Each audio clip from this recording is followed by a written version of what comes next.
Bueno, seguimos con la clase del lunes 7 de junio destinada a el racionalismo de Descartes. Ya hemos visto las características de la duda metódica de Descartes, así que hoy vamos a ver las tres sustancias que van a ser la res cogitans, la cosa que piensa, la res infinita, la cosa que no tiene determinaciones, y la res extensa, la cosa que puede medirse, pesarse, etc.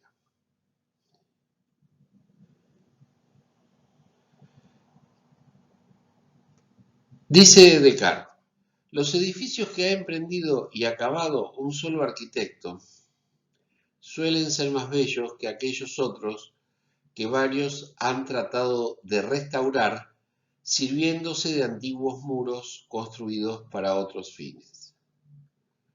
Mis designios no han sido nunca otros que tratar de reformar mis propios pensamientos y edificar sobre un terreno que fuera enteramente mío.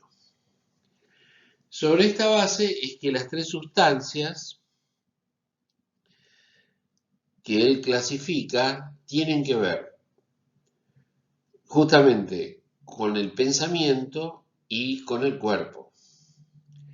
La otra sustancia, que es la de Dios, la sustancia infinita, es algo que nosotros podemos intuir, que podemos pensar, pero que no llega a poder percibir el andamiaje de nuestros sentidos. Incluso la conciencia, la convicción de nosotros, del yo, digamos, de cada uno de nosotros, no le llega a cada uno por la vía de los sentidos, sino por la vía del razonamiento.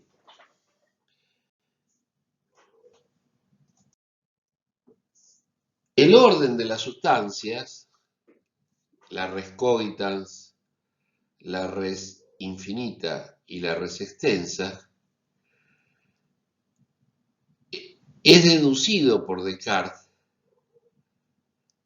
según su importancia y según su orden de intelección. Lo primero que encuentra Descartes es una verdad indubitable cuya característica de certeza y claridad sirve como modelo a las que le sigan en el proceso deductivo. Por lo tanto, la primera verdad no es la existencia de Dios, sino la existencia del yo. Como yo estoy dudando, cuando dudo pienso, y si pienso, entonces existo. En segundo lugar, es necesario encontrar otra verdad que invalide la hipótesis del genio maligno, una inteligencia infinita, por lo tanto superior, que logre doblegar la fuerza del error. ¿Qué pasaría si el mundo fuera concebible a partir del error? El caos, el desorden, la destrucción regirían el destino de los hombres. Para Descartes, este no es un dato. El destino de los hombres está protegido por la inteligencia superior de Dios que asegura la existencia de la verdad y la pone a buen recaudo de cualquier peligro, de cualquier equivocación. ¿Se trata del Dios de la Biblia, este al que alude con la noción de res infinita de Descartes? No, no se trata del Dios de la Biblia. Se trata de una entidad a la que él llama Dios, porque encuadra más o menos en la necesidad de los hombres de aquella época de encontrar un seguro ante tanta incertidumbre. ante tanto peligro de caer en el error, de caer en la destrucción. Por lo tanto, la hipótesis del genio maligno, esta entidad que supuestamente nos está engañando o nos podría engañar cuando hacemos un cálculo, tiene como particularidad fundamental que la existencia de Dios la conjura, la detiene. Si existiera ese genio maligno, Dios le impediría actuar.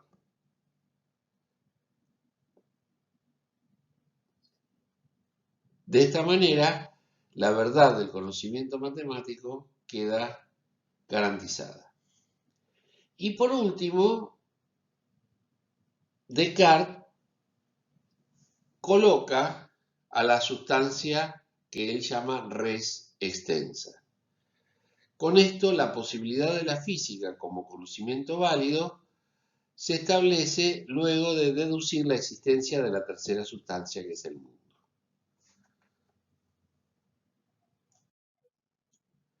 Bueno, la res cogitans o sustancia pensante es puesta de relieve por la duda metódica. Como dije hace un rato, soy yo quien duda, tengo que existir para poder dudar, la duda es una forma de pensamiento. No puedo dudar, por lo tanto no puedo pensar si no existo. En latín se dice cogito ergo sum, que significa pienso, por lo tanto existo. No se trata de un luego en el sentido de posterioridad en el tiempo, sino luego significa aquí por lo tanto. Es decir, se trata de una posterioridad lógica, de una implicación lógica. Todo lo que se perciba con igual claridad y distinción será verdadero y por lo tanto podré afirmarlo con inquebrantable certeza. ¿Cómo llega a esta conclusión Descartes? Bueno, porque él dice que el atributo fundamental del yo, vamos a decir del ser humano, son las ideas producidas por su actividad. Ese es el atributo fundamental. Esto significa que otros animales, otros seres vivos que nosotros conocemos, no piensan. Bueno, para Descartes era muy simple decirlo. Hoy sabemos que hay procesos cognitivos en todos los animales. No están regidos por las mismas normas lógicas que rigen la formación de nuestras ideas.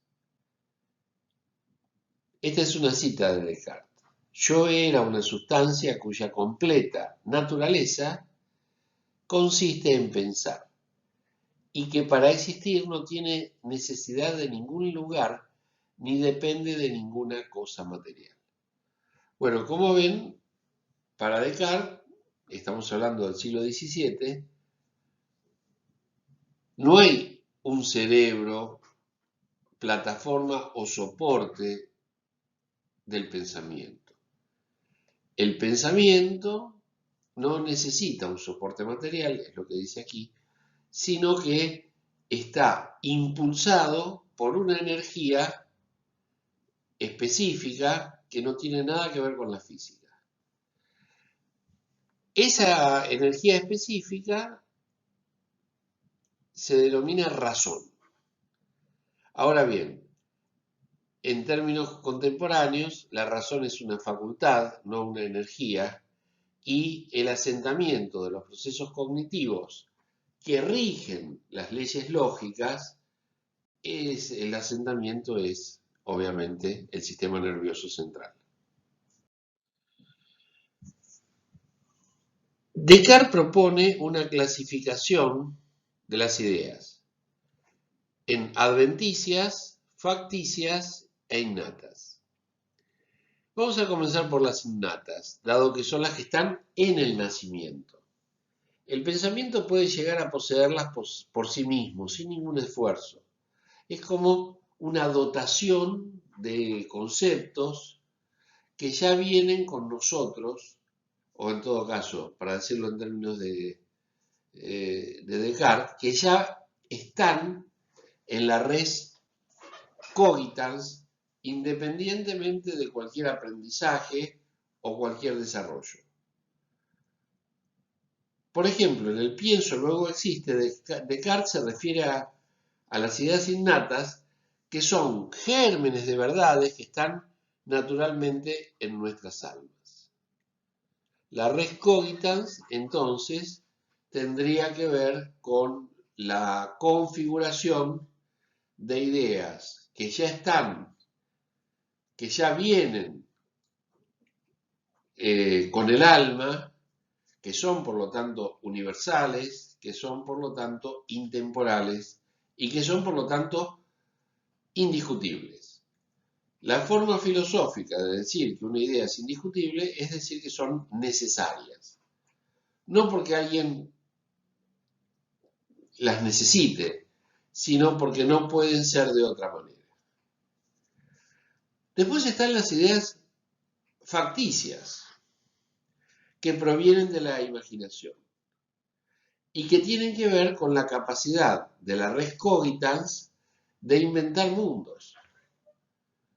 Una vez más vemos la inconsecuencia del planteo de Descartes. Si él reconoce que hay ideas facticias, ¿por qué no pensar que una idea innata, como él la llama, no es también una idea facticia? O la existencia de las ideas innatas no configura una idea facticia. Bien, acá vemos el rasgo predominante del pensamiento medieval, la autoridad. No puede pensar que los seres humanos solo somos cuerpo. Tiene que haber una energía superior que contenga en sí misma la verdad absoluta a la que se accede a través de la razón. Esa entidad es la res cogitans, cuya configuración no depende de la experiencia, sino que está dada desde el vamos. Bueno, nosotros hoy no aceptaríamos esta idea. Pero hay que pensar que la idea contraria, la idea de que no hay ideas innatas, está muy lejos de ser demostrada. ¿Por qué? Porque evidentemente el aprendizaje tan rápido, tan dinámico, por ejemplo del lenguaje, por ejemplo de algunas acciones, requiere de un proceso evolutivo que es insuficiente en el tiempo para explicar la complejidad que se alcanza. Y si nos queremos olvidar de la lógica y pensar solo en la imaginación, hemos visto a chiquitos que inventan amigos invisibles, que juegan con amigos invisibles, que desarrollan historias de amigos invisibles, etc. Los conductistas van a decir, bueno, lo hacen por imitación, porque los chicos escuchan permanentemente relatos de seres que no ven y por lo tanto se acostumbran a hablar de seres que no ven. Bueno, la respuesta es, las ideas facticias, aunque los conductistas simplemente las expliquen por la cuestión de la imitación, no son explicables simplemente por el mecanismo de la imitación. Porque en algunos casos lo que se da es una imitación de una actitud, de algo muy abstracto, de lo cual es muy difícil pensar que hay un estímulo. Sería imitación si el chico reprodujera, más o menos textualmente, cuentos que ha escuchado. Pero a veces reproduce situaciones que son alocadas, es decir, que escapan a la lógica y a la experiencia ordinaria de los chicos. Si escapan a la experiencia ordinaria de los chicos, entonces la imaginación es fecunda, es fuerte. Bien, y finalmente tenemos las ideas adventicias. Adventicias quiere decir que nos vienen, porque proceden de los sentidos. Y ahí tenemos un largo inventarios de ejemplos, árbol, casa, etcétera, etcétera. Las ideas facticias tienen que ver con seres imaginarios o situaciones de la fantasía. Las ideas innatas, en cambio, son las que rigen lo que hemos visto en otras clases, los entes formales, la matemática, la lógica, el principio de no contradicción, el principio de identidad, etc. Y finalmente tenemos las ideas adventicias, que son aquellas que sí, efectivamente, vamos aprendiendo, ya sea por imitación, refuerzo, observación, etc. Hablemos un ratito de la sustancia divina.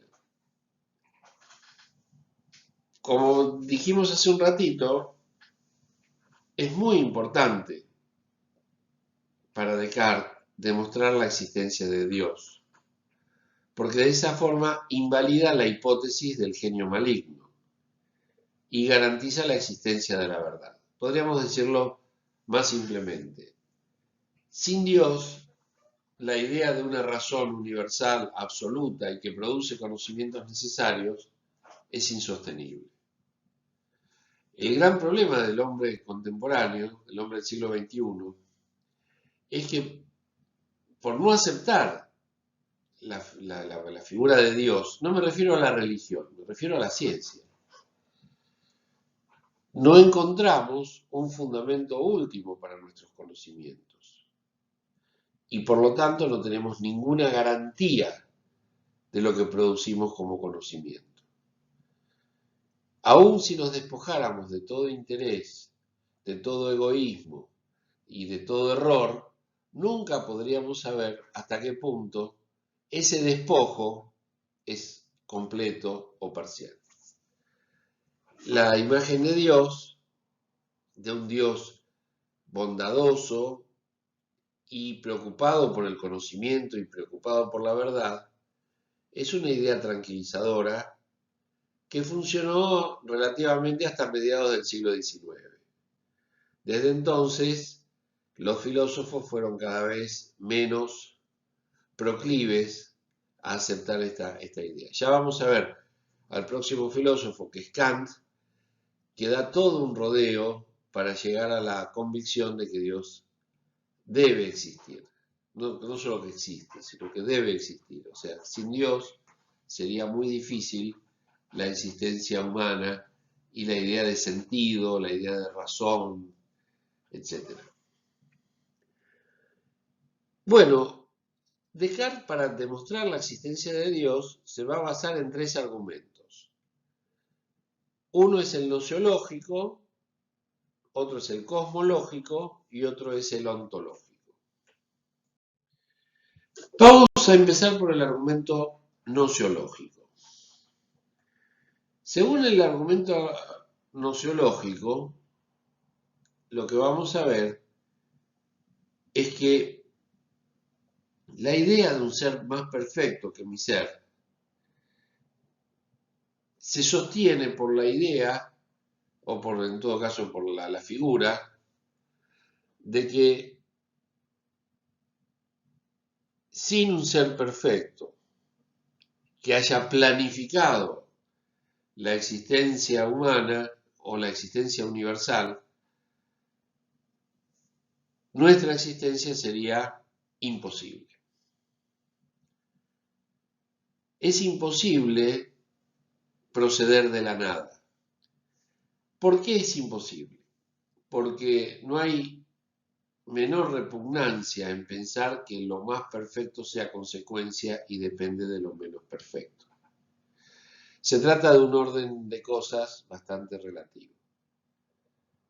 Debe existir lo más perfecto porque existe lo menos perfecto, pero no al revés. No puedo pensar que existe solamente lo imperfecto, porque en ese caso nunca lo menos perfecto hubiera podido desarrollar lo más perfecto. Solo queda concluir que mi idea de lo perfecto no puede provenir de mí mismo, porque yo, siendo imperfecto, no puedo concebir lo perfecto. Ya sé, ustedes me van a decir, pero esa no es una idea facticia, efectivamente. Y esa es la crítica que merece el argumento gnoseológico. Puede ser que sea necesario pensar en Dios. Lo que no está claro es de dónde surge esa necesidad. Y el argumento gnoseológico nos dice, esa necesidad surge de la convicción, de la certeza, de la evidencia de que yo soy imperfecto. ¿Cómo voy a generar la idea de lo perfecto siendo imperfecto? Le podemos decir, ¿cómo va a generar usted, Descartes, la idea del centauro si no es caballo, si usted sí tiene una parte humana, pero no tiene ninguna parte? El centauro es un animal mitológico, me apuro a decirlo por si no saben lo que es. El centauro es una entidad mitológica, por lo tanto inexistente, por lo tanto es una idea facticia, que consiste en el cuerpo de un caballo, ¿sí? Las cuatro patas, etc., y el torso de un ser humano. Como la sirena tiene el torso de un ser humano y las extremidades inferiores de un pez. Después hay otros seres imaginarios que combinan, por ejemplo, la cabeza del toro con el cuerpo del león, etc. O la cabeza del toro con el cuerpo humano, etc. Estas ideas facticias, va a decir Descartes, no hablan de seres perfectos, se refieren a seres imperfectos. Pero con la idea de Dios yo me refiero a la res infinita, a algo que si no existiera sería imposible que exista todo lo demás. No intenten entenderlo porque esta justificación de verdad no se sostiene. Pero durante muchos años fue útil para evitar que la filosofía negara la existencia no del Dios de la religión, sino de una figura que garantice la verdad, el saber y el acierto. Vamos al argumento cosmológico. El gnoseológico se refiere a nuestro conocimiento de un ser perfecto, siendo nosotros imperfectos. El argumento cosmológico, en realidad, se refiere al orden universal. Y allí predominan dos ideas. La idea de contingencia, la contingencia es lo contrario de la necesidad. La necesidad es la propiedad que tienen algunas ideas o algunas entidades de ser inexorablemente como son. No podrían ser de otra manera. Lo contingente significa que esa entidad o esa idea, si es una entidad, podría existir o podría no existir, y si es una idea, podría ser verdadera o podría ser falsa. Procede así el argumento ontológico. Yo tengo la idea de perfección y existo. Pero si no debo mi existencia a Dios, ¿a quién puedo deber mi existencia? A mí mismo. Bueno, está claro que yo no soy causa de mí mismo, porque de serlo no me hubiera hecho como soy, me hubiera hecho perfecto. ¿A quién debo mi existencia? ¿A causas menos perfectas que Dios? Bueno, sería lo mismo que deber mi existencia a mí mismo, porque respecto a las causas, habrá tenido que recibir su existencia de sí misma o de alguna otra cosa. Para ser causa de sí mismo se tiene que ser Dios.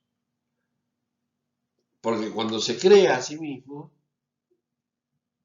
se crea lo más perfecto posible.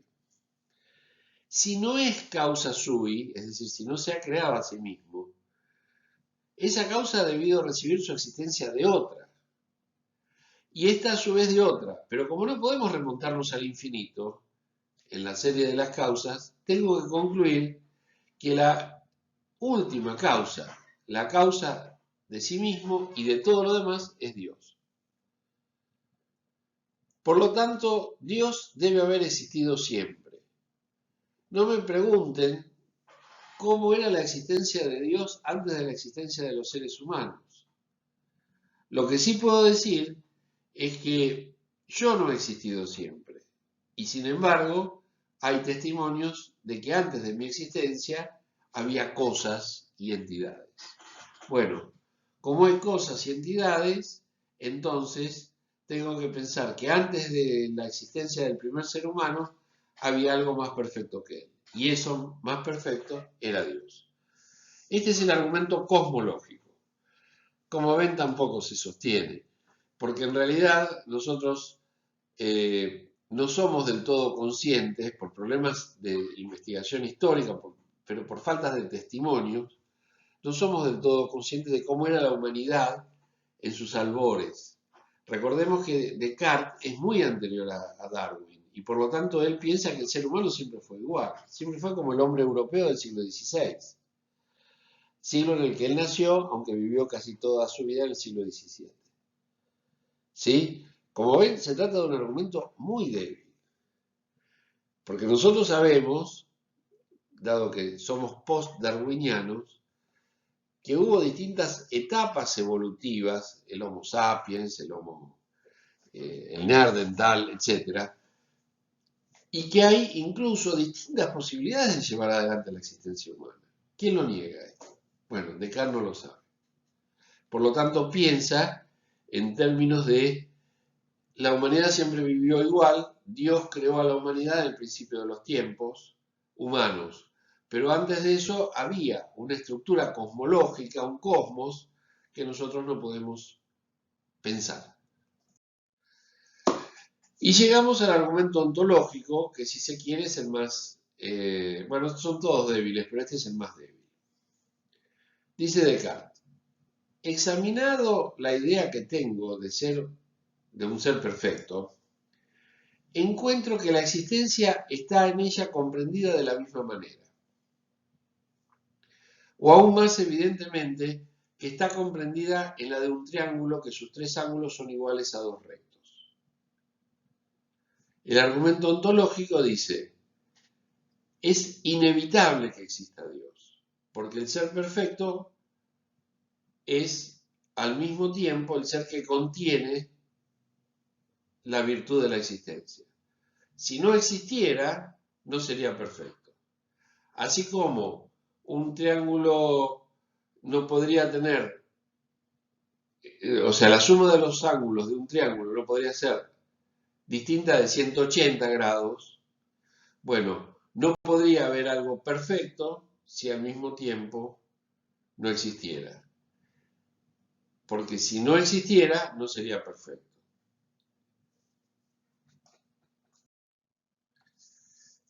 Bueno, Dios garantiza la verdad. Ese mismo Dios, dice Descartes, cuya idea está en mí, porque posee todas estas altas perfecciones, todas estas virtudes, de las cuales nuestro espíritu puede alcanzar alguna noción, aunque no las pueda comprender enteramente.